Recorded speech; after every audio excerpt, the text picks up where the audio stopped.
प्रिय साथियों, नमस्ते। कैसे हैं आप सभी लोग? साथियों, जीवन दर्शन क्या है? जीवन दर्शन पुरुषार्थ चतुष्टय जो कहा गया है, जो पुरुषार्थ चतुष्टय है वो धर्म, अर्थ, काम और मोक्ष,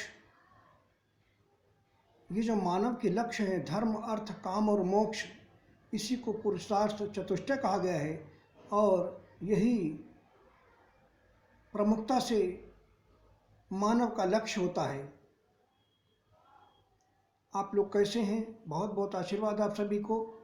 बहुत दिनों के बाद अब वीडियो हम दे रहे हैं, हमें भी अच्छा लग रहा है और हमारे जो चाहने वाले हैं उन्हें भी अच्छा लग रहा होगा। हम अब यहाँ भुज आ चुके हैं, गुजरात में। अपने दो भक्त के यहाँ पर हमने व्हाट्सएप ग्रुप पर तपस्या करने के लिए विचार रखे थे, जिस पर हमारे चाहने वालों ने, हमारे दो भक्तों ने गुजरात से हमें मुंबई लेने के लिए आए थे और कहा था कि प्रभु हमारे यहाँ आप तपस्या कीजिए चलकर। तो उनकी इच्छा का सम्मान करते हुए ही हम यहाँ तपस्या करने के लिए आए हैं। ये तपस्या अनिश्चित काल की है, अधिकतम ये 14 वर्षों तक चल सकती है। मानव मात्र के कल्याण के लिए, धर्म, सत्य, न्याय की स्थापना के लिए ही यह तपस्या अब शुरू होने वाली है, अगले महीने से। तो साथियों, आज का विषय हम ये रख रहे हैं, धर्म, अर्थ, काम और मोक्ष। इसमें सबसे पहले धर्म आता है। आखिर धर्म ही सर्वप्रथम क्यों? धर्म ही सबसे पहले क्यों? फिर अर्थ आता है, फिर काम आता है और फिर मोक्ष आता है। वैदिक जीवन दर्शन में धर्म का महत्व इसीलिए सबसे पहले है क्योंकि हमारे जीवन में सबसे पहले हमें अपने आप को धर्म में स्थापित कर देना चाहिए। वास्तव में धर्म क्या है, इसकी सटीक व्याख्या लोग बहुत ही कम कर पाते हैं, लेकिन वास्तव में धर्म का अर्थ लोग हिंदू, मुस्लिम, सिख, ईसाई इस तरह से धर्म की व्याख्या करने लगते हैं, जबकि यह वास्तविकता नहीं है। धर्म का वास्तविक अर्थ है मानव मात्र के कल्याण के लिए जीवन जीना। जो ब्रह्मा जी ने अपनी सृष्टि की उत्पत्ति के बाद जो पहला संदेश दिया था, वह संदेश ही यही था कि हे भक्तों, आप लोग देवताओं की उन्नति करें, देवता आप सभी की उन्नति करें। इस तरह से आप सभी लोग एक दूसरे की उन्नति करते हुए, यज्ञ के माध्यम से एक दूसरे की उन्नति करते हुए, मानव मात्र के कल्याण के लिए जीवन जीते हुए, एक दूसरे का उत्थान करते हुए परम गति को प्राप्त हों। यही धर्म की मूल व्याख्या है। एक दूसरे के लिए, समाज के कल्याण के लिए जीवन जीना ही धर्म है। तो धर्म में सबसे पहले धर्म ही क्यों आया? पुरुषार्थ चतुष्टय में हमें धर्म में अपने आप को स्थापित न कर देना चाहिए। धर्म का मूल तत्व यही है। मूल रूप से धर्म का मतलब यही है कि मानव मात्र के कल्याण के लिए जीवन जीना। लेकिन हमें जो कर्म करने होते हैं वो निष्काम कर्म करने चाहिए। समाज के कल्याण के लिए, परिवार के कल्याण के लिए हमारी जो जिम्मेदारियां हैं परिवार के प्रति, समाज के प्रति, उन जिम्मेदारियों को अपना कर्तव्य समझकर जब हम अपना कर्म करते हैं, सेवा करते हैं, तो वह निष्काम होती है, निष्पाप होती है।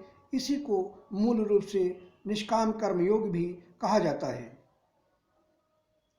तो जब हम अपने आप को धर्म में स्थापित कर दें, अर्थात निष्काम कर्म योग में स्थापित कर दें, उसके बाद हम समाज में रहकर ही अर्थ का सृजन भी कर सकते हैं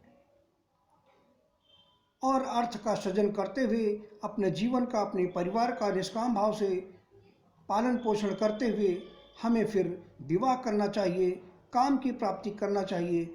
लेकिन काम की प्राप्ति करने के पश्चात ये आचार संहिता हमारे जीवन में होती है कि हमें अपने जीवन में अपने जीवन साथी के प्रति ही वफादार होना चाहिए।